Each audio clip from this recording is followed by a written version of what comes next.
Esselamu Aleyküm ve Rahmetullah. Euzu billahi mineşşeytanirracim. Bismillahirrahmanirrahim.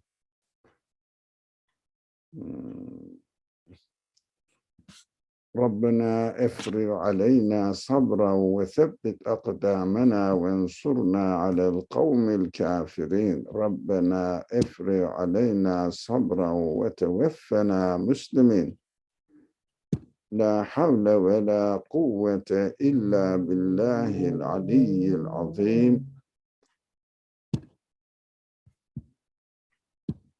Ve sallallahümme ala Muhammedin ve ala alihi ve ashabihi ve etbahi ve sellim. Velhamdülillahi Rabbil alemin. Okay. Inshallah, we are going to continue the story of Sulaiman in the Quran. Inshallah. Brother Ali, we're seeing your other screen. So, do you mind sharing the other? Sorry? The Yeah, other notes are being shared? The notes? We're seeing your notes, yeah. Not the text only? No.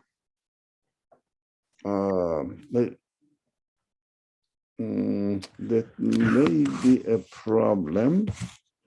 So let me stop this one, and again, why? Okay. Why it is, okay. Let me get down, and this one is here. And how can I get rid of it? And this one also, I have to get rid of it.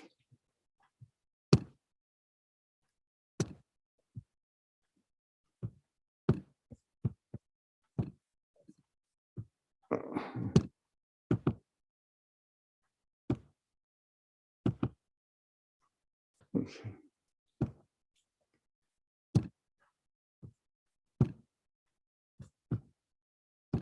How about now?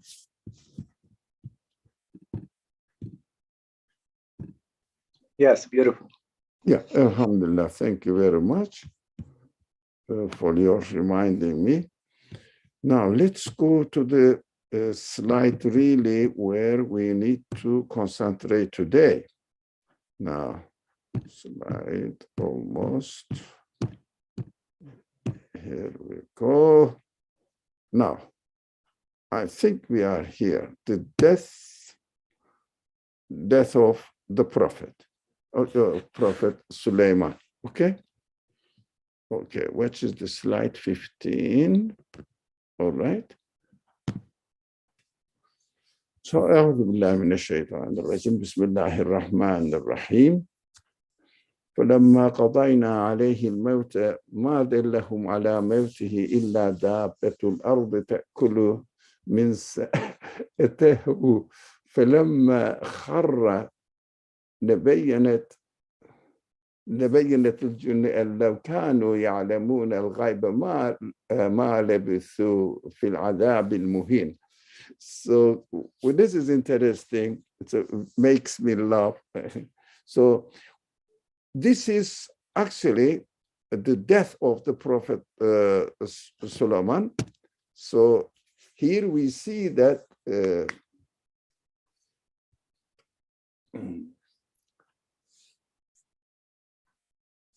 the power of the Sulaiman was in his palace, which means we studied this, that it is a representative of his, if you like, palace of messengership. We worked on it.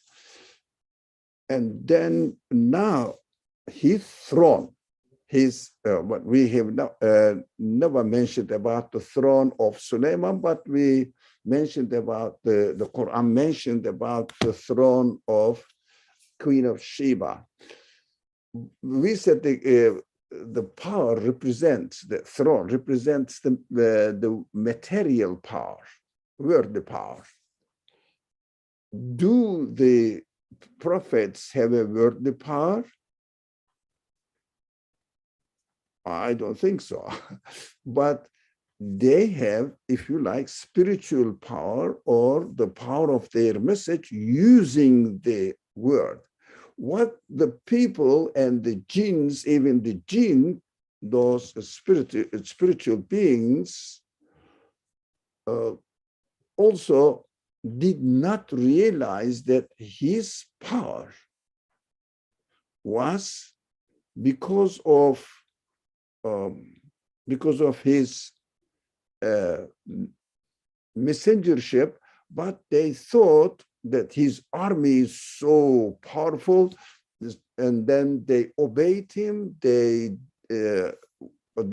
did whatever the Prophet Sulaiman asked them to do.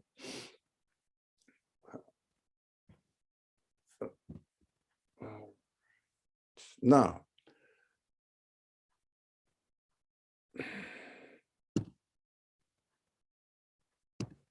here we go.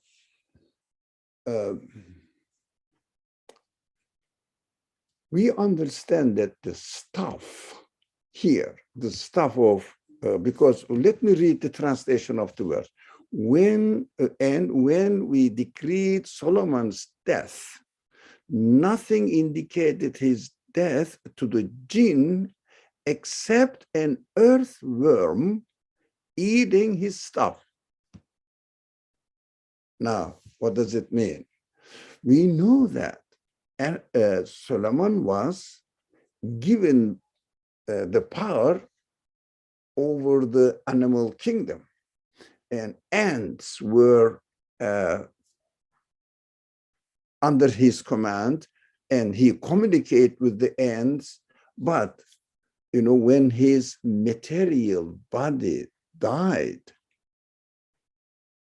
although the material power, material apparent body of Suleiman, the apparent power and the material throne of Suleiman was not able to resist against even the ant-like earthworm. They were eating it. We understand that if a person dies, his body cannot stand on a stuff. We all know that. But these are all really symbolic description of how the material power of a prophet appears to be to the people who have only material side of this world, which means they don't really believe in the creator of this universe. So they see only the material side. They respect the material side only. This verse is quite interesting, demonstrating that whatever they have seen, whether his throne or his staff is the representative of his power, rather than the power of the message, they cannot understand the real strength of the prophet. So when they see that his staff, where he was standing, his material power, material body, we have to understand this. His material power represented in his material body as so-called a king. It was defeated by an earthworm. It has no value. It has no resistance against the decision which is made by God on his life, which is death. it couldn't really stop his death, or the Suleiman has no power really controlling his body at all. But of course, people didn't know that. Or even a small insect can destroy your material dependence, whatever you are depending on. All the things that you really trust materially, they cannot resist against a worm. That is a very important message for us. Like Iblis, the Satan in the heaven, if you like, looked at Adam, at his body, and he said, it has no virtue, no quality of it in this body. Why should I respect him? Why should I obey this body? Why should I obey Adam? Because he saw only the body, which is made up of earth. I mean, I would say Iblis was right. No one can prostrate, and no human dignity allows that they should prostrate before the body, which is made up of earth. How can I obey? How can I prostrate before him? It means really total submission. But Satan was right after taking for granted that Adam means something made up of earth. But a human being, does a human being consist of only body? Does a body make my existence, my reality? Does the body represent my reality at all? I am a human being. God asked Iblis, and including angels and including Iblis there, to prostrate him, to make a total submission to him. After he breathed into Adam's earthware body, it means our flesh and bone and blood, but they didn't understand that this body has a breath of God into it, which is called ruh, spirit, from God's spirit, God's ruh. It is incredible.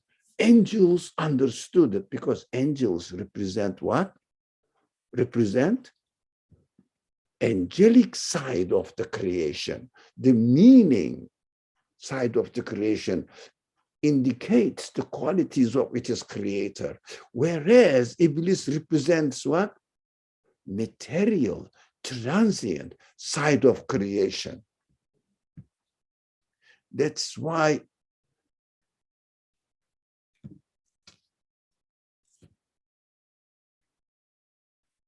Satan didn't see it.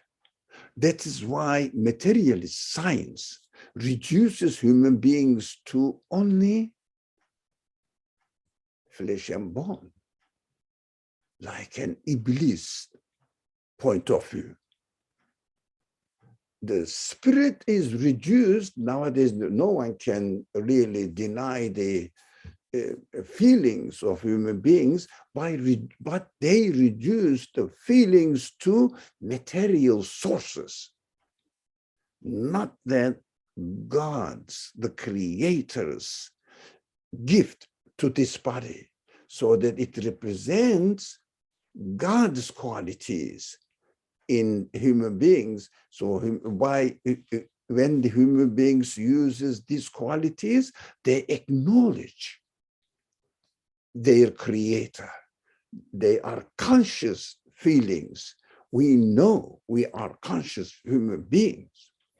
So jinn and unbelieving jinns and also material side of animals and others, whatever the army of Suleiman consisted of, these material beings served Suleiman's message in order to reflect the signs, qualities in them, which are pointing to the Creator's qualities. These symbolic teachings of the Quran is so powerful for me, whether we can appreciate it or not, but with one condition, that we should not go into Israeliyat, which means rabbinic or Jewish scholars' interpretation of the stories in Torah. The same story is taught in the Quran, but not in the same way, not in this from the same perspective. We should know the difference definitely, and we should never ever fall into these Israeliyat, this Torah or Talmudic interpretations of these stories as presented in Torah. That's why the Quran says the Torah is corrupted. But the same subjects are there, but they look at the material side of the story of the prophets, not that they represent the, if you like, angelic side of the stories. We have to be very careful, because these interpretations, the Talmudic interpretations, as it is the tradition in Jewish history or Jewish way of reading the Torah, influenced some of the Muslim scholars as well, and they became famous among the population because general public take the apparent meaning of the story. They don't really go into the deep meaning, the symbolic meaning, unless they are clearly explained. But on top of this, what happened in Muslim history, these stories mixed up in the books of the Muslim scholars. Some Muslim scholars, not all, of course, but there are very serious Muslim scholars that we can benefit from it. But the simple interpretations of the stories of the Prophet became famous and popular.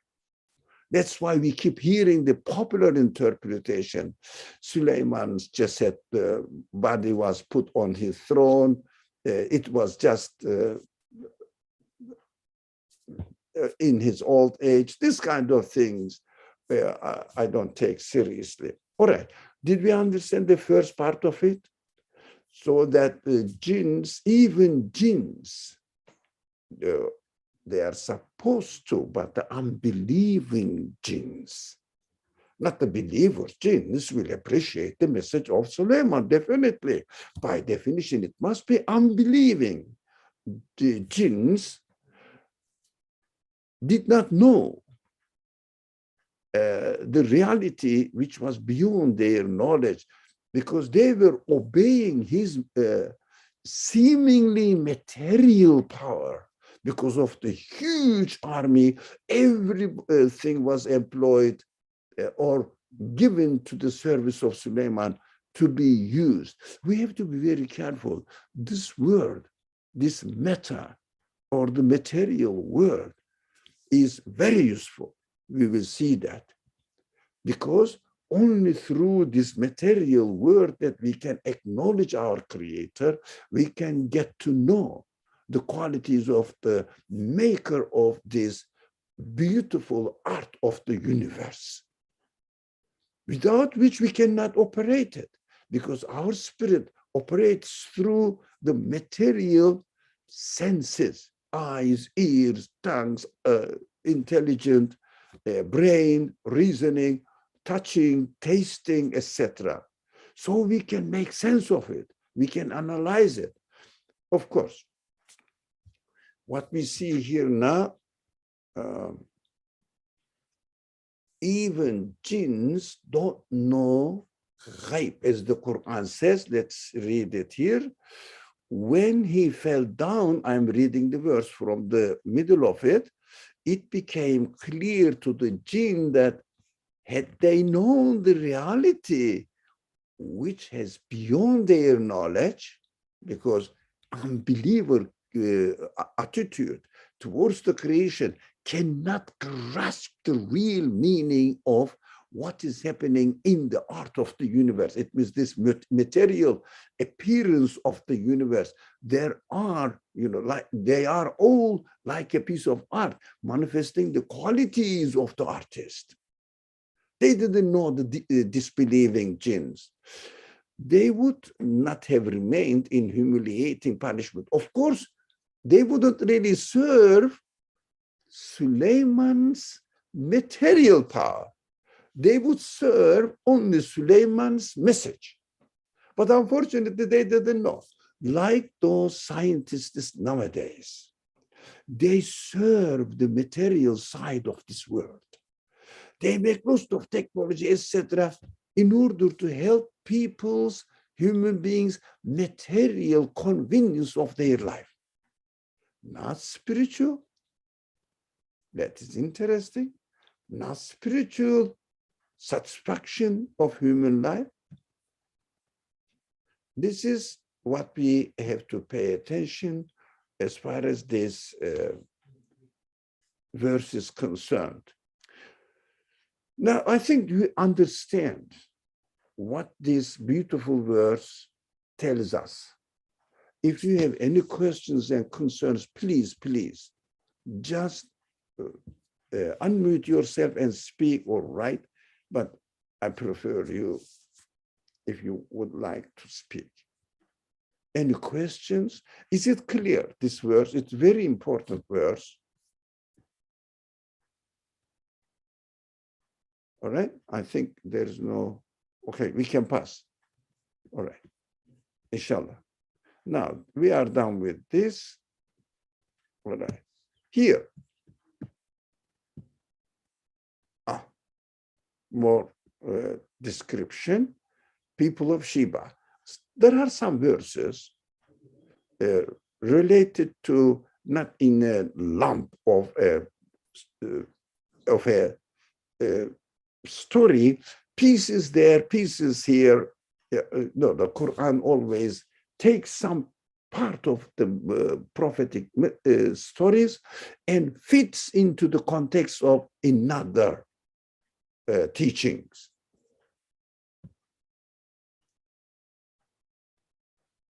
We have to understand this also is important, because we may think that, the pieces of the story of a prophet are scattered everywhere in the Quran. But the purpose, we know that, I'm sure you all know that, the purpose of telling the story of a prophet is not to telling a story. That's obvious. And we are not going to learn what happened to the life, to the Prophet Muhammad, Prophet Suleiman in his life. No, I want to get the message. Why do you tell me this story? This is important for me.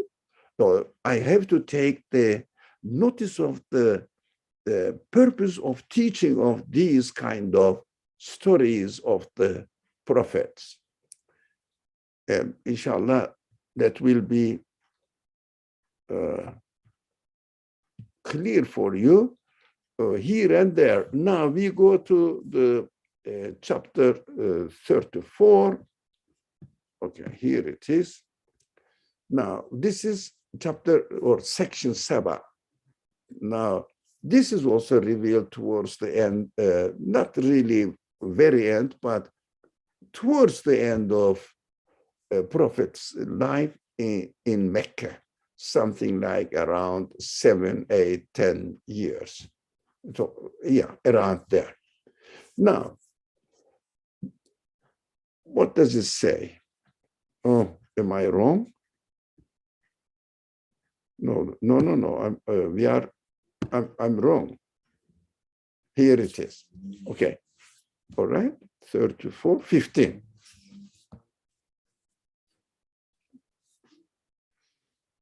Let's see, read page, verse 15. There was a sign for the people of Sheba too in their dwelling place. Look at the description of the dwelling place now. It means in their country. Okay. 2 gardens, one on the right, one on the left. And God says, eat from what your Lord has provided for you and give him thanks. Be thankful, for your land is good and your Lord most forgiving. Now benefit from the good side of, your land. It means tayyib side of your land. So that you will be thankful to your Lord. But have they acknowledged the Lord? No. Have they thanked the Lord? Is the creator of this, owner of these beautiful gardens? No. What they did, they maybe worshiped the sun, as the Quran narrates it. It means because of the light of the sun, life appears, and all these beautiful things are given existence by the power of the sunlight, whatever it is, however they interpret it. There is no description of it in the Quran. So what is this destroyal of their dwelling place? It is beautiful, and then it will say it will be destroyed. What are the beautiful side of these places? First, we can benefit from the beauty, from the bounties, graces, gifts of this world, and be thankful. But thankful to whom? Not to the sun, not to the causes, not to material elements in the body of these goods, saying that this tastes beautiful or delicious, all right. But is it because of the molecular side of it, or it is created with these qualities, beauty, shape, beautiful color, appearance, and all the taste in it are given to the matter by the creator of these fruits and vegetables, animals in it, all beautiful things in it. I thought of how we can understand the garden on the right, garden on the east represent. I couldn't find any reliable source which makes sense for the explanation of these 2 gardens. If you can imagine 2 gardens, it means everywhere you go, to the right, to the left, and everywhere you go, you will really be given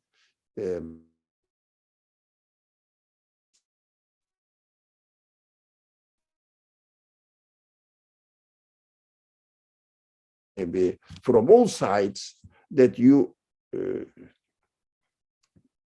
now you will benefit from it, so that you won't have any excuse, but an excuse not to acknowledge the creator's gift to you. So what they did, we will see now. But I'm reading the verse 16. But they turned away. It means they didn't thank for it. they said just, we are lucky, the sun is giving all these things to us, and okay, we worship sun here, although they didn't really think. Nowadays, we discussed this and touched upon it earlier on. Worshiping the sun represents worshiping the causes, as the people nowadays materialist understanding of the world, represented especially by the scientists nowadays, rather than the philosophers. We know that scientists took over the job of the philosophers, and they are claiming their own approach, their own understanding in the name of science, saying that this universe tells me this. The matter itself tells me this. We ask them, what does the matter tell you? They say, I am a result of random happenings. Is there any sign that really this universe is working on random happenings, random events? Especially, we discussed upon it on our previous discussions. I'm amazed at the mind of the people. How can they accept that? The parts of this computer, the last laptop in front of you or me, maybe you are watching it from iPhone, regardless, iPhone. If someone says, I am taking the pieces, how they are related to each other, pieces of laptop, let's talk on laptop.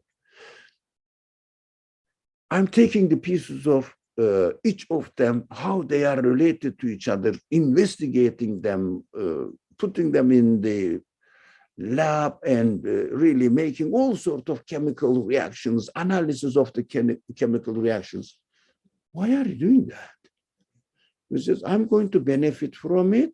All right, benefit from it. That's why they are created for you, but they benefit from it only for material purposes. That's one side of the problem. But the most essential side of the problem is, I am going to understand and interpret how the things came into existence and working themselves.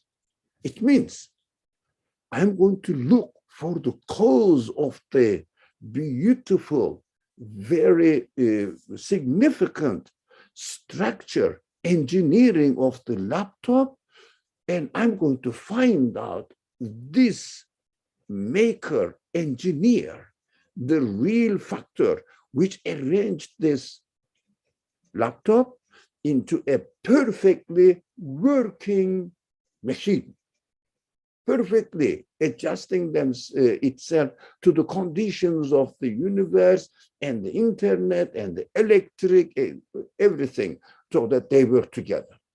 It is adjusting itself to all the environmental conditions within the universe, perfectly fitting. This scientist is this, not every scientist, but the materialist scientist looks at the matter and say, I'm going to find the cause of the existence and the system, the order. This laptop is working within the computer, within the laptop. What? Within the laptop, you will find a piece which will be the cause of existence of the laptop and the cause of existence of the orderly, perfectly working order of the laptop, engineering side of the laptop as well. Existence and perfectly working, which is engineering side of the laptop. Programming is everything. It appears from the laptop itself. Are you looking for it? What? A piece of the computer is making it. Is that, yeah? Why? You know, this piece appears to be in the subatomic world randomly acting. But you can, yeah, we discussed on it on Monday. You could not measure it. This one. The second thing is, how can your human mind can confirm that a piece in the laptop is randomly acting here and here and here and here and there, all the pieces randomly clashing each other, moving here and there, with no order, no consciousness, no purpose. And at the end, they are the cause of existence of this laptop, and also according to perfectly functioning of the order of the laptop. I don't think even the most primitive human being, or the tribes, they call it very primitive tribes, they have no knowledge, nothing at all. They would believe in such an irrational, completely contradictory human reasoning. But the science nowadays is interpreted on the base of this, lunatic idea that random happenings turn out to be a perfect order, and their happenings came into existence by itself accidentally. Everything is accidental. But if you go and study the subatomic world, but I'm sure either today or 100 years or maybe 500 years later, they will be able to measure and understand that these actions, the activities which are nowadays calling it quanta activities, in fact, are working within a perfect order, which is already existing in the universe. Now people don't know. Of course, people don't know how the telephone worked 200 or 300, I don't know, years ago. They didn't know about anything 100 years ago, about anything with the computer system now that, or the telephone system that we are having now. Internet or whatever, this wireless, whatever they call it. So these interpretations, although they may do a great job in physical terms, as the jinns and all the animals served the power of Suleiman, of course, with the permission of their creator, but let's not put this side into the argument right now. So they say the jinns also obeyed the power. When they understood the Prophet Suleiman died, because a worm was enough to destroy his material power. Of course, the worm is employed by the creator of the universe. So, but Suleiman's power was his message and given by the universe, the creator of the universe, in order to introduce the creator to human beings, mankind. So let's go. We understand now that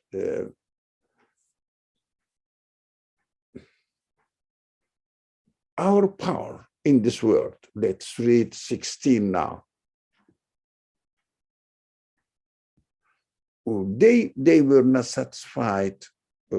Now, let's read the 16. But they turned away, so we released on them the flood from the dam. The dam they made, they used, be careful. They always, irrigated their gardens with the water accumulated. They arranged everything in the dam. The same thing destroyed them. Dam. When you worship matter, the matter rots you away. and cannot really help you at all. The earth, matter, destroys you. That's beautiful. So the dam destroyed them. And we replaced their two gardens with two others of bitter fruit, fruitless bushes, bitter fruit. Really, maybe poisonous fruit, and fruitless bushes, and a few thorn trees. Just useless. Why? How it happened? You don't have to go to Yemen or whatever, the southern part of, as the historians say, go to Yemen, see really all these beautiful gardens disappeared and there are fruitless bushes. It is not the point. There are beautiful gardens, beautiful forests, but how do you benefit from them?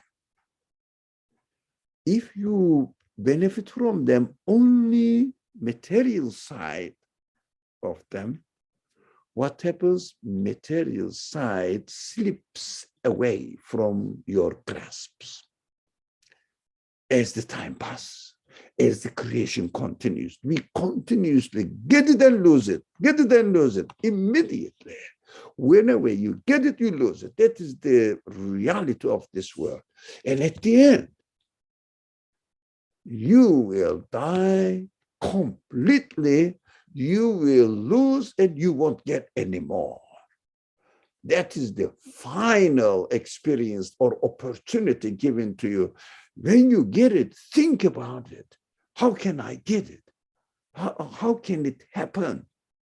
Can it be the result of beautiful, delicious, all the millions of kinds of species of creatures? Can they happen, each of them perfectly, working within the universe?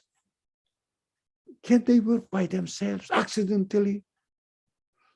Can you not see that there is a conscious being arranging all of them, giving them perfect existence? I mean, if you don't, then you are left with the material side of it, and material side is definitely taken away from your grasp, your grip. So we experience it every day, don't we? So, okay, let's go to verse 17. In this way, we punish them for their ingratitude. Would we punish anyone but the ungrateful?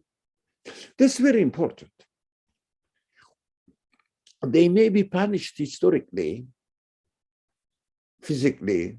There was physical tribe or nation which is called Sheba, and there were some people who really, these people of this area were ungrateful, and their dam, there was a dam, and their dam destroyed physically. Possible.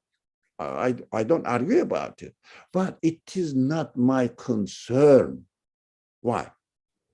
So there were some people there and they are destroyed. So what shall I do? I don't know whether the earthquake happened if I don't really take notice of the message. Even earthquake happens, it is created by the creator of the order of this universe. But still, it happens everywhere. Do I have to believe in the message? Is the purpose of the message of the Quran to teach me that what happened historically in the past? Never. It is directly related to my understanding and my help. God is speaking to me in order to let me realize what the reality of this world is. So God says, I punish anyone but the ungrateful.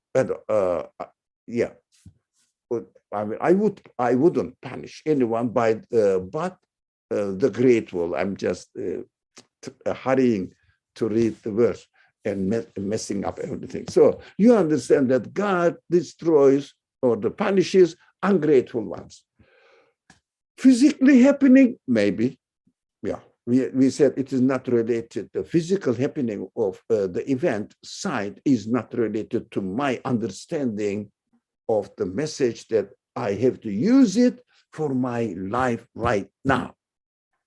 So do you think I should be grateful to God in order not to be destroyed? At the end, I'm going to be given death anyways, in one way or another.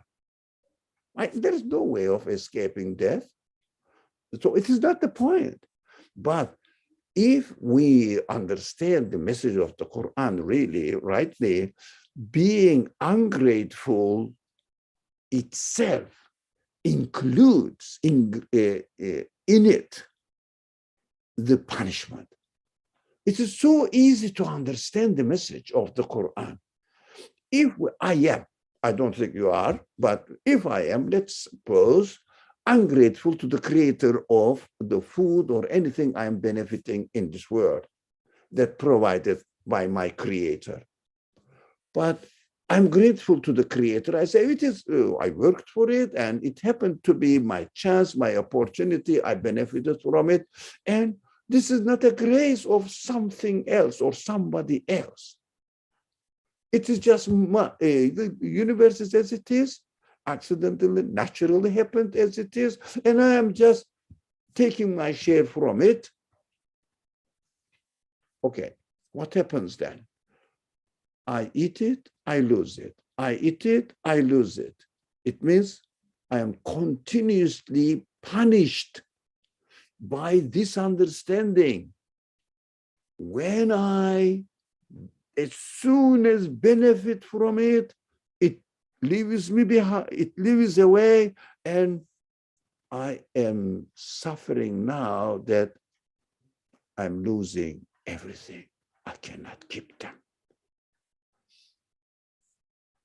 When the pleasure is taken away, the pain is left. What is the pain? Pain of losing it. Is there any way that we cannot lose the pleasure?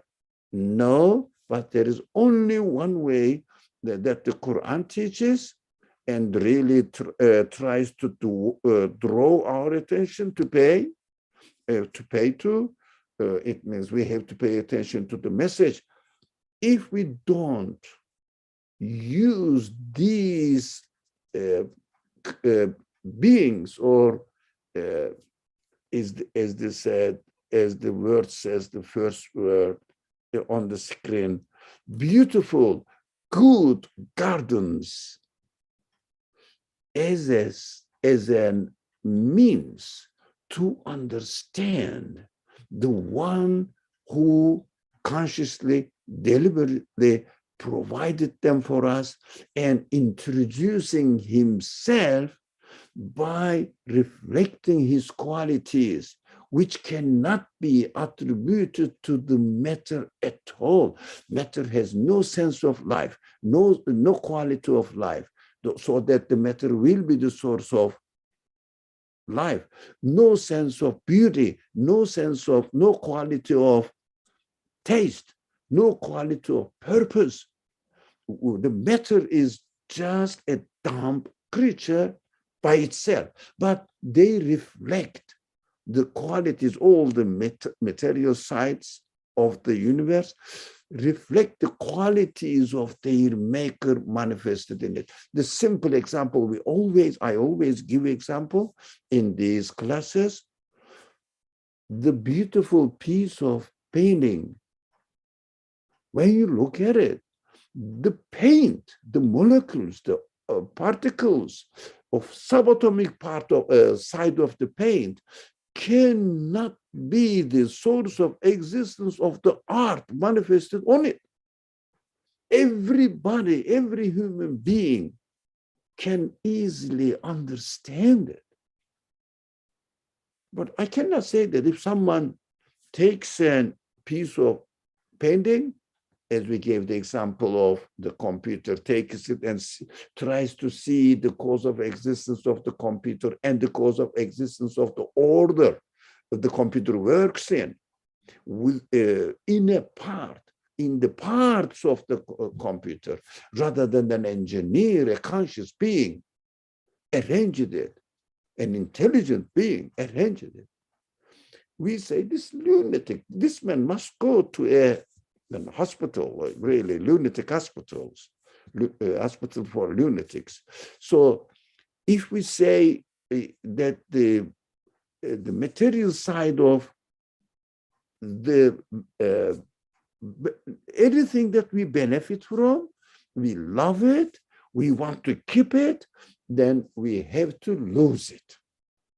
That is why the punishment is within our belief, within our approach, within our intention not to submit ourselves to God, to a superior being over us, not to admit and be modest enough to accept my reality. I am made, I am created.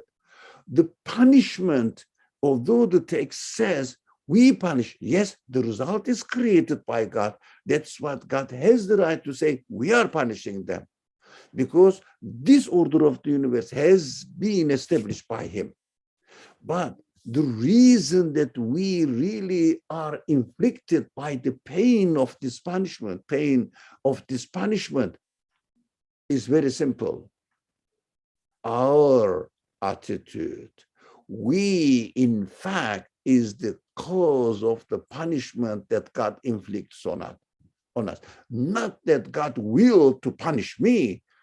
I have chosen the option which includes God's punishment in it, and it is just an option not to be taken, represented by Satan, represented by unbelieving jinns, whatever they represent, doesn't matter. In the language of the Quran, Satan represents the wrong side of any idea, because we have the free will, we have to choose. In order to choose, we have to be given at least two options, and one option is right, the other option is wrong. Attributing the qualities to matter is an option, but can they prove it? Is it provable at all? Not at all. So matter cannot be the source of existence of all the shapes and the beautiful qualities in all beings, not only animals, not only plants, in all beings. So the punishment is within our attitude towards the creation, teaching us that this is causing you only pain. Why do you contradict yourself? You are trying to get them in order to enjoy your life. And instead of enjoying your life, you are always suffering with the loss of these matters, because you saw that, you interpreted, you regarded that matter is the source of existence of these these beautiful gardens and bounties of the world. So you are, in fact, we are punishing ourselves. This is what the people of Sheba really are treated by God, and we are told these stories in the Quran, together with the exemplary story of Suleiman in this pieces of the verses in the Quran. So before, actually the time is up, but do you think you have some concerns, some questions about the verses we have studied?